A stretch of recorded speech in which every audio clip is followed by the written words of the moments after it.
میں نہیں ہے، نہ اس کا بھائی دنیا میں کوئی ہے، نہ اس کی بہن دنیا میں کوئی ہے، لیکن اے میرے بیٹو دیکھو، تم جانتے ہو کہ حضرت آمنہ نے اپنے بیٹے سے کتنی محبت کی ہے، اور میں تمہارا باپ عبد المطلب اپنے پوتے سے بے پناہ محبت کرتا رہا، ہر طرح سے نگہبانی کرتا رہا، ہر طرح سے میں نگہداشت کرتا رہا، میں نے اپنے پوتے کو کوئی ضرر و تکلیف نہیں ہونے دیا، میں نے کھانے پینے کا بھی خیال رکھا ہے، میں نے انہیں سکون دینے کا بھی خیال رکھا ہے۔ اور آپ یہ ہو کہ محمد کے آنے سے پہلے محمد کی آمد کی پوری دنیا میں سنا دی گئی تھی، اور دنیا کے جو دین کے دشمن تھے دنیا میں، یہود و نصارہ، وہ دشمن بن گئے تھے، اور محمد کے وہ دشمن آج بھی ہیں اور آئندہ بھی شاید رہیں گے۔ لہذا یہ تمہارا بھتیجا محمد تمہاری نگاہوں کے سامنے ہے۔ اب میں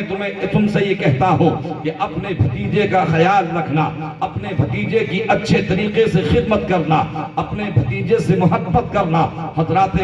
گرامی، یتیم کے جذبات کو وہی سمجھ سکتا ہے جس نے یتیموں کو دیکھا ہو یا یتیموں سے محبت کی ہو۔ تو سرکار بظاہر تو یتیم ہیں، مگر حقیقت میں میرے آقا در یتیم بن کے آئے ہیں۔ حضرت عبد المطلب نے اپنے بیٹوں کو سمجھایا، اور سمجھانے کے بعد پھر اپنے پوتے حضرت محمد الرسول اللہ سے کہا تھا، اے میرے بیٹے محمد، دیکھو یہ تمہارے سارے چچا تمہاری نگاہوں کے سامنے ہیں، اب میں تمہیں اجازت دیتا ہوں، یعنی اسی سب میں، اسی قطار میں، اسی لائن میں سرکار کے چچا ابو لہب، سرکار کا چچا ابو لہب بھی ہے، سرکار کے چچا حضرت عباس بھی ہیں، سرکار کے چچا حضرت امیر حمزہ بھی ہیں، یعنی سارے چچا کھڑے ہوئے ہیں۔ حضرت عبد المطلب نے کہا تھا، اے میرے بیٹے محمد، میں تمہیں اجازت دیتا ہوں کہ تم اپنے جس چچا کی گود میں جانا چاہو جا سکتے ہو، تمہارے لیے اذن عام دیا جاتا ہے، اور تمہیں یہ اذن عام دیا جاتا ہے کہ تم جس اپنے چچا کی گود میں جانا چاہتے ہو تم اس کی گود میں چلے جاؤ، تم جس کے دامن میں جانا چاہتے ہو اس کے دامن میں چلے جاؤ، تمہارے لیے اذن عام ہے۔ اب مصطفیٰ جان رحمت اپنے چچا ابو لہب کو بھی دیکھ رہے ہیں، اپنے چچا حضرت عباس کو بھی دیکھ رہے ہیں، اپنے چچا حضرت امیر حمزہ کو بھی دیکھ رہے ہیں، اپنے چچا ابو طالب کو بھی دیکھ رہے ہیں۔ تاریخ بتاتی ہے کہ مصطفیٰ جان رحمت اپنے قدم نبوت کو حرکت دیتے ہیں، اور اپنے قدموں کو اٹھاتے ہوئے اپنے چھوٹے چھوٹے قدم اٹھاتے ہیں اور ابو طالب کے دامن میں چلے جاتے ہیں۔ حضرات گرامی، میں نے عالم تصور میں سوال کیا، یا رسول اللہ، آپ کی نگاہوں کے سامنے آپ کا چچا ابو لہب بھی تو تھا، آپ کی نگاہوں کے سامنے آپ کے چچا امیر حمزہ بھی تو تھے، آپ کی نگاہوں کے سامنے، یعنی آپ کی نگاہوں کے سامنے آپ کے چچا حضرت عباس بھی تو تھے، آپ حضرت عباس کے دامن میں کیوں نہیں گئے؟ آپ حضرت امیر حمزہ کے دامن میں کیوں نہیں گئے؟ آپ نے ابو لہب کو کیوں نہیں اپنایا؟ آپ نے ابو طالب کو ہی کیوں پسند کیا؟ آپ ابو طالب کے دامن میں ہی کیوں گئے؟ تو جب یہ سوال کیا جاتا ہے تو بارگاہ مصطفیٰ سے جواب ملتا ہے، ارے نادان، تجھے نہیں معلوم ہے، یعنی میرے چچا حضرت عباس بھی امیر تھے، میرے چچا حضرت امیر حمزہ بھی امیر تھے، اور میرا چچا ابو لہب بھی امیر تھا، اور میرے اور جتنے باقی چچا تھے وہ بھی امیری میں دخل رکھتے تھے، ان کے گھر میں امیری کا شجر لگتا تھا، لیکن میرے جو چچا تھے ابو طالب، وہ میرے سارے چچاؤں میں سب سے نہایت قریب اور قناص چچا تھے، تو میں نے ابو طالب کو اپنا کر کے دنیا کے غریبوں کو یہ پیغام دے دیا، اے دنیا کے غریبوں، اب پریشان ہونے کی ضرورت نہیں ہے، غریبوں کے لیے محمد کی ذات آ گئی ہے۔ اور شاعر کہتا ہے کہ جن کا بھری دنیا میں کوئی بھی نہیں والی، ان کو بھی میرے آقا سینے سے لگاتے ہیں۔ اب ابو طالب کے دامن میں سرکار گئے، جانے کے بعد ابو طالب نے حق تربیت ادا کر دیا اور حق پرورش ادا کر دیا۔ ام علی کے مرتضی حضرت فاطمہ بنت اسد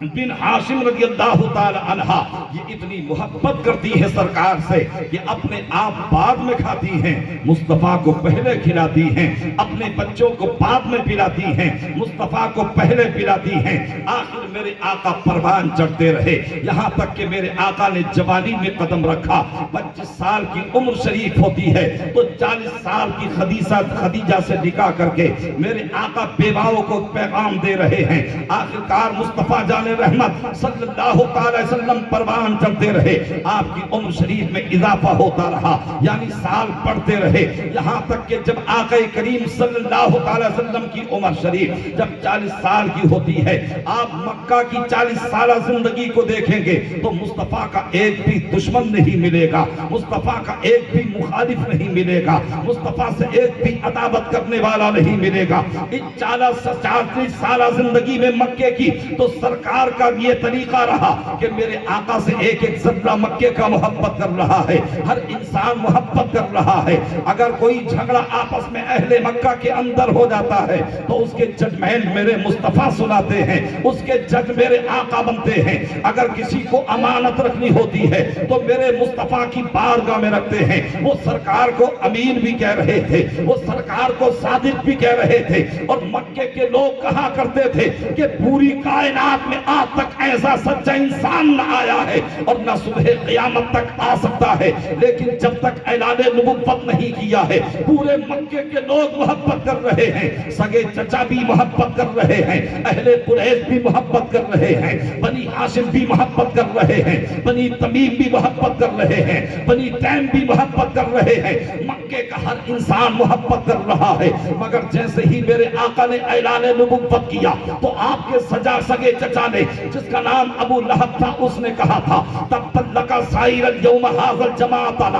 ارے ہلاک ہو جاؤ تم، کیا تم نے اس لیے ہمیں جمع کیا تھا؟ جبکہ ہونا تو یہ چاہیے تھا کہ سگے چچا کو پہلے کلمہ پڑھنا چاہیے تھا، سگے چچا کو ساتھ دینا چاہیے تھا. مگر سگا چچا ہلاکت بھیج رہا تھا، مصطفیٰ سے برہمی کا اظہار کر رہا تھا. آخرکار مخالفت بڑھتی چلی گئی، مصطفیٰ کی دشمنی بڑھتی چلی گئی، مصطفیٰ کی مخالفت بڑھتی چلی گئی. اب آپ کے راستے میں کانٹے بھی بچھائے جا رہے ہیں، آپ کے راستے میں گڑھے بھی کھودے جا رہے ہیں، آپ کو مجنون بھی کہا جا رہا ہے، آپ کو پاگل بھی کہا جا رہا ہے، آپ کو دیوانہ بھی کہا جا رہا ہے، آپ کو سحر زدہ بھی کہا جا رہا ہے. آپ ذرا غور تو کیجئے، یعنی ابھی چند دنوں پہلے جسے امین کہہ رہے تھے، جسے صادق اور سچا کہہ رہے تھے، جسے امانت دار کہہ رہے تھے، جسے دیانت دار کہہ رہے تھے، وہ مکے کے پاگل لوگ اب مصطفیٰ جان رحمت کو مجنون کہہ رہے ہیں، مصطفیٰ کی طرح طرح کی مثالیں لا رہے ہیں. تو مکے کے لوگ تو آپ کو پاگل و مجنون کہہ رہے تھے، مگر رب کی مشیت اعلان کر رہی تھی انظر کیف ضربوا لک الامثال، اے محبوب دیکھو یہ تمہاری کیسی کیسی مثالیں لیتے ہیں. کوئی تمہیں مجنون کہتا ہے، کوئی تمہیں پاگل کہتا ہے، فضلوا مگر یہ گمراہ ہو گئے، فلا یستطیعون سبیلا اب یہ راستے پر پلٹ کے آنے والے نہیں ہیں. آخرکار یہ 13 سال اعلان نبوت کے بعد جو مکی زندگی کے ہیں یہ مخالفت میں گزرتے ہیں. ان 13 سالہ زندگی میں مصطفیٰ کو سکون نہیں ملتا ہے، مصطفیٰ کے ساتھ میں ظلم و پربلجت کے پہاڑ توڑے جاتے ہیں. رب کا حکم ہوتا ہے میرے آقا مدینہ شریف کو ہجرت کر گئے. جیسے کہ آپ سن چکے ہیں، اب انصار مدینہ کی محبت کو آپ ملاحظہ کیجئے. ہر انصاری صحابی یہ چاہ رہا تھا یا رسول اللہ آپ میرے یا مہمان بن جائیں، آقا آپ میرے گھر میں قیام فرمائیں، اے آقا یہ شرم مجھے مہمانی کا عطا فرما دیں. اب مصطفیٰ جان رحمت نے فرمایا تھا یہ فیصلہ ہماری اونٹنی کرے گی، جس کے دروازے پر یہ بیٹھ جائے گی ہمارا قیام اسی کے گھر میں ہوگا.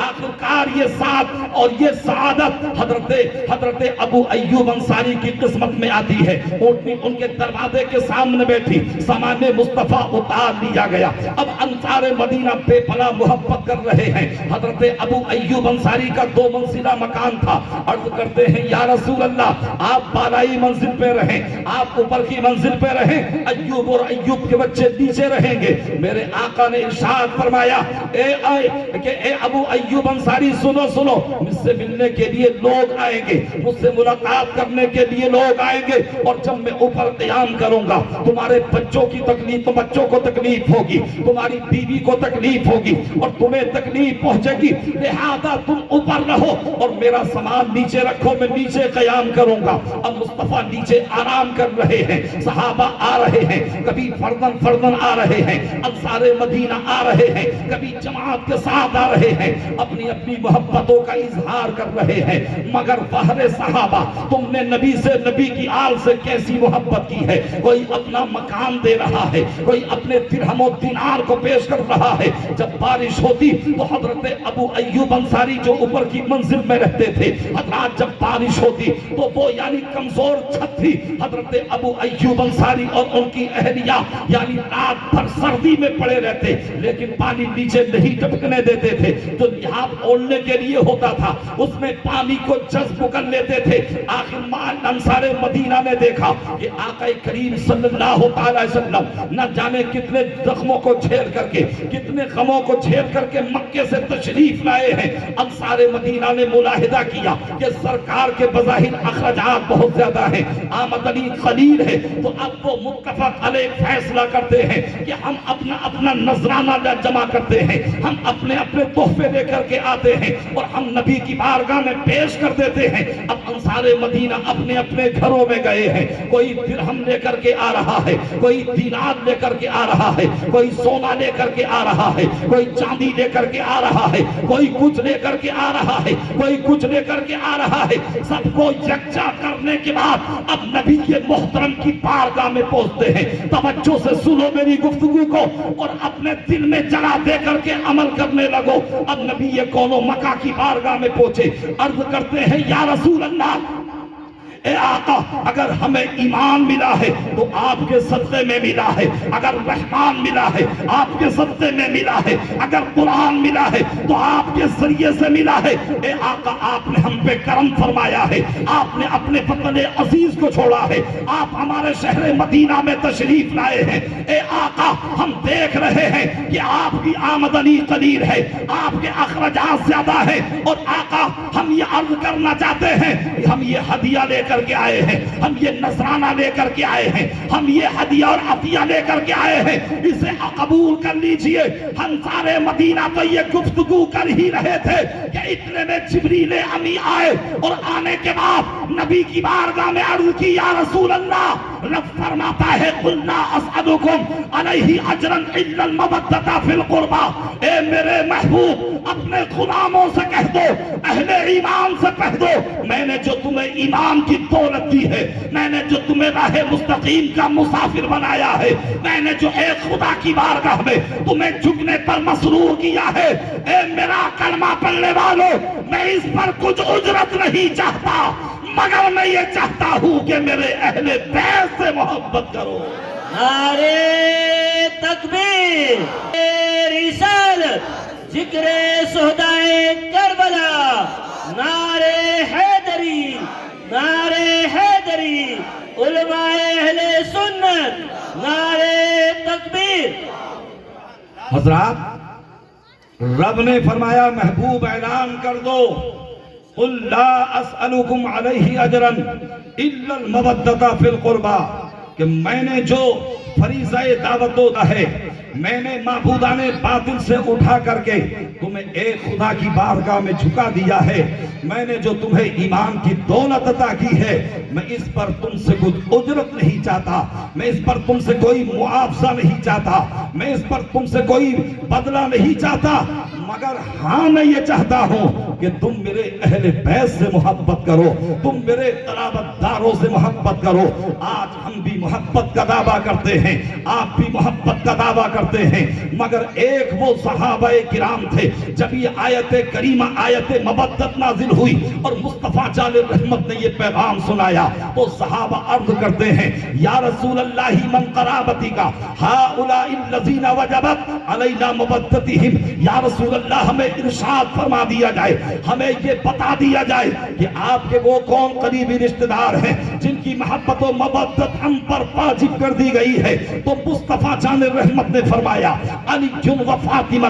والحسن والحسین وابناہما، یعنی تم میری بیٹی فاطمہ سے محبت کرو، تم میرے داماد علی سے محبت کرو، تم میرے بیٹے حسن سے محبت کرو، تم میرے بیٹے حسین سے محبت کرو، اور وابناہما، اور تم ان کے بیٹوں سے محبت کرو۔ تو اگر میں اسے خلاصہ کروں تو بالکل یہ بات صاف اور ظاہر و طاہر ہو جاتی ہے کہ امام زین العابدین غوث اعظم یعنی امام زین العابدین حسین کے بیٹے ہیں، امام باقر حسین کے بیٹے ہیں، امام جعفر حسین کے بیٹے ہیں، غوث اعظم حسین کے بیٹے ہیں، غریب نواز حسین کے بیٹے ہیں، صابر پاک حسین کے بیٹے ہیں، مختوم زمنہ حسین کے بیٹے ہیں، سید شاہ آل رسول مہر عربی حسین کے بیٹے ہیں، صدر اللہ فاضل حسین کے بیٹے ہیں، اور وارث دیبا حسین کے بیٹے ہیں، صابر پاک حسین کے بیٹے ہیں۔ تو مطلب یہ ہوگا، میرے آقا یہ فرماتے ہیں کہ فبناہما، یعنی تم حسین سے بھی محبت کرو، تم حسن سے بھی محبت کرو، تم علی و فاطمہ سے بھی محبت کرو، اور فبناہما، تم ان کے بیٹوں سے بھی محبت کرو۔ تو اب مطلب یہ ہوا کہ امام زین العابدین سے بھی محبت کرو، امام باقر سے بھی محبت کرو، امام جعفر سے بھی محبت کرو، امام حسن عسکری سے بھی محبت کرو، غوث اعظم سے بھی محبت کرو، غریب نواز سے بھی محبت کرو، صابر پاک سے بھی محبت کرو، صدر اللہ فاضل سے بھی محبت کرو، مختوم مانیرہ سے بھی محبت کرو، وارث دیوا سے بھی محبت کرو، مختوم زمنہ سے بھی محبت کرو، حضور محدث اعظم سے بھی محبت کرو، اور سرکار کلا سے بھی محبت کرو۔ جب تم محبت کرو گے تو صلہ کیا ملے گا؟ سنو، جس دل میں بس گئی ہے محبت حسین کی، جنت میں لے کے جائے گی شفاعت حسین۔ نعرہ تکبیر، نعرہ رسالت، کربلا کا شاہ حسین، کربلا کا شاہ حسین، نعرہ تکبیر، نعرہ سبحان اللہ۔ تو حضرات، ہم محبت کرتے ہیں اہل بیت سے، تو اپنی منشا سے نہیں کرتے، اپنی طبیعت سے نہیں کرتے، بلکہ ہم تو اس کتاب اللہ کی مرضی سے، ہم اہل بیت سے محبت کرتے ہیں کہ جو وہ کتاب کہہ دے وہی شریعت بن جاتی ہے، جو کتاب کہہ دے وہی طریقت بن جاتی ہے، جو کتاب کہہ دے وہی معرفت بن جاتی ہے، جو کتاب کہہ دے وہی حقیقت بن جاتی ہے، اور وہ کتاب، اس کا نام ہے قرآن مجید۔ یہ ایسی انبٹ کتاب ہے، ایسی مبارک و مسعود کتاب ہے کہ ہے قول محمد، قول خدا، فرمان نہ بدلا جائے گا، اور بدلے گا زمانہ لاکھ مگر قرآن نہ بدلا جائے گا۔ عزیزان ملت اسلامیہ، تو کل میں نے حضرت فاطمہ کے تعلق سے عرض کیا تھا، تھوڑا سا تذکرہ امام حسن کا بھی کیا تھا، اس لیے کہ امام حسن حضرت امام حسین کے بڑے بھائی ہیں، اور میرے آقا نے ارشاد فرمایا احب اللہ من احب حسینہ، کہ جو حسین سے محبت کرتا ہے پروردگار اس سے محبت کرتا ہے۔ تو اگر تم حسین سے محبت کرو گے، اگر تم امام حسن سے محبت کرو گے تو پروردگار تم سے محبت فرمائے گا، مگر یہ ذہن نشیں رہے کہ علی حسین سے محبت ہو تو حدود شریعت میں رہ کر کے ہو، اگر حسین سے محبت ہو تو قیود شریعت میں رہ کر کے ہو، اس لیے کہ محبت کا دعویٰ تو وہ بھی کرتے ہیں جو کالے کپڑے 10 دن محرموں میں پہنتے ہیں، محبت کا دعویٰ تو وہ بھی کرتے ہیں جو آپس میں چھریاں چلاتے ہیں، محبت کا دعویٰ تو وہ بھی کرتے ہیں جو آپس میں ماتم قدا بنائے رکھتے ہیں، محبت کا دعویٰ تو وہ بھی کرتے ہیں جو یا حسین تو کہتے ہیں، مگر تمہیں معلوم ہونا چاہیے یہ محبان اہل بیت نہیں، بلکہ یہ وہ لوگ ہیں جنہیں اہل تشیع یا رافضی کہا جاتا ہے، جو یزیدی لشکر میں آئے تھے اور حسین کے بچے کو شہید کر دیا۔ حضرات، آج کل تو تم نے شہید کیا، آج تم حسین کی محبت کا دعویٰ کرتے ہو، ایسی محبت نہ کل قبول تھی رب کی بارگاہ میں، نہ آج قبول ہے، نہ صبح قیامت تک قبول ہو سکتی ہے۔ محبت وہی قابل قبول ہے جو شریعت کی روشنی میں ہو، جو اللہ کی مرضی کی مناسبت سے ہو، جو مصطفیٰ کی مرضی کے مطابق ہو، ہمیں ایسی محبت کرنی ہے۔ تو آج ہم حضرت امام حسین، امام حسن کی اس کانفرنس میں آئے ہیں حضرت امام حسین رضی اللہ تعالی عنہ، یعنی آپ جو ہیں یعنی 15 شعبان المعظم 4 ہجری میں پیدا ہوتے ہیں۔ آقا کریم صلی اللہ تعالی وسلم کی سگی چچی حضرت ام الفضل حضرت عباس کی بیوی مصطفیٰ جان رحمت کی بارگاہ میں حاضر ہوتی ہیں، عرض کرتی ہیں یا رسول اللہ میں نے رات ایک خواب دیکھا ہے، بڑا مہیم بڑا بھیانک اور میں نے ڈراؤنا خواب دیکھا ہے۔ میرے آقا نے ارشاد فرمایا چچی جان بتاؤ وہ تم نے خواب کیا دیکھا ہے؟ عرض کرتی ہے یا رسول اللہ بہت ہی محیط خواب دیکھا ہے۔ میرے آقا نے ارشاد فرمایا ذرا اس خواب کو آشکارا تو کرو، ذرا اس کا اظہار تو کرو۔ عرض کرتی ہے یا رسول اللہ میں نے خواب یہ دیکھا ہے کہ آپ کے جسم نبوت سے ایک ٹکڑا گوشت کا کاٹا گیا ہے اور اسے میرے دامن میں دے دیا ہے۔ اللہ اللہ، مصطفیٰ جان رحمت نے جب یہ سنا تو میرے آقا نے تبسم فرمایا، مسکرائے، اس انداز سے مسکرائے کہ یوں مسکرائے جان سی کلیوں میں پڑ گئی، یوں لب کشا ہوئے کہ گلستہ بنا دیا۔ مصطفیٰ جان رحمت نے فرمایا اے چچی ام الفضل تم نے جو خواب دیکھا ہے بڑا مبارک خواب دیکھا ہے، بڑا اچھا خواب دیکھا ہے، بڑا مسعود خواب دیکھا ہے، اور اے میری چچی ام الفضل یعنی تمہارے خواب کی تعبیر یہ ہے کہ پروردگار میری بیٹی کو ایک بیٹا اور عطا فرمائے گا۔ عزیزان ملت اسلامیہ آج لوگ یعنی سائنس کا سہارا لیتے ہیں، ہے دنیا کا کوئی ایسا سائنسداں، ہے دنیا کا کوئی ایسا محقق، ہے دنیا کا کوئی ایسا مفکر، ہے دنیا کا کوئی ایسا مدبر، تو ہے دنیا کا کوئی ایسا تحقیق کرنے والا جو یعنی پیٹ کے اندر کیا ہے یہ بتا دے۔ اگر مشین بتاتی بھی ہے کہ بچہ لڑکا ہے یا لڑکی ہے مگر وہ غلط بھی ہو جاتا ہے، مگر یہ اکیلے میرے مصطفیٰ ہے کہ میرے آقا نے جو ام الفضل سے فرمایا وہ سچ ہو جاتا ہے۔ 15 شعبان المعظم کو حضرت امام حسین اس دنیا میں تشریف لے آتے ہیں۔ نعرہ تکبیر، نعرہ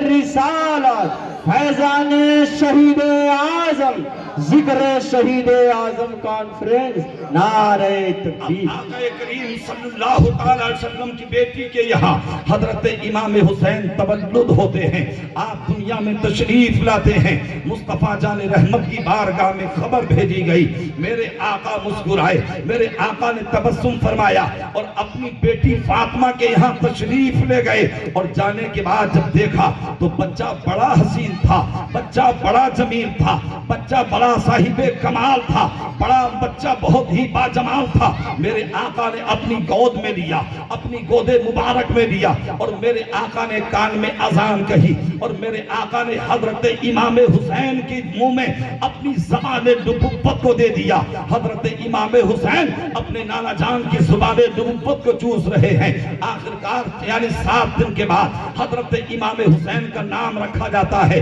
میرے مصطفیٰ جان رحمت نے جب حضرت امام حسین کو دیکھا تو حضرت امام حسین نے تبسم کیا، میرے آقا بھی مسکرا رہے تھے۔ جب حضرت امام حسین کو سرکار کی گود میں دیا گیا تو حضرت فاطمہ نے مسکرا کر کے کہا تھا میرا حسین، حضرت علی نے کہا میرا حسین، حضرت فاطمہ نے کہا میرا حسین، یعنی ان کے گھر کی در و دیوار نے کہا میرا حسین، زمین نے کہا میرا حسین، آسمان نے کہا میرا حسین، چاند کی چاندنی نے کہا میرا حسین، سورج کی روشنی نے کہا میرا حسین، ستاروں کی انجمن نے کہا میرا حسین، آبشار کے نغموں نے کہا میرا حسین، اور پھولوں کی چٹک نے کہا میرا حسین، کلیوں کی چمہک نے کہا کہ میرا حسین، دریا کی روانی نے کہا میرا حسین، موجوں کی طغیانی نے کہا میرا حسین، شمس و قمر نے کہا میرا حسین، شجر و حجر نے کہا میرا حسین، لال و گوہر نے کہا میرا حسین، ابھی جبریل نے کہا میرا حسین،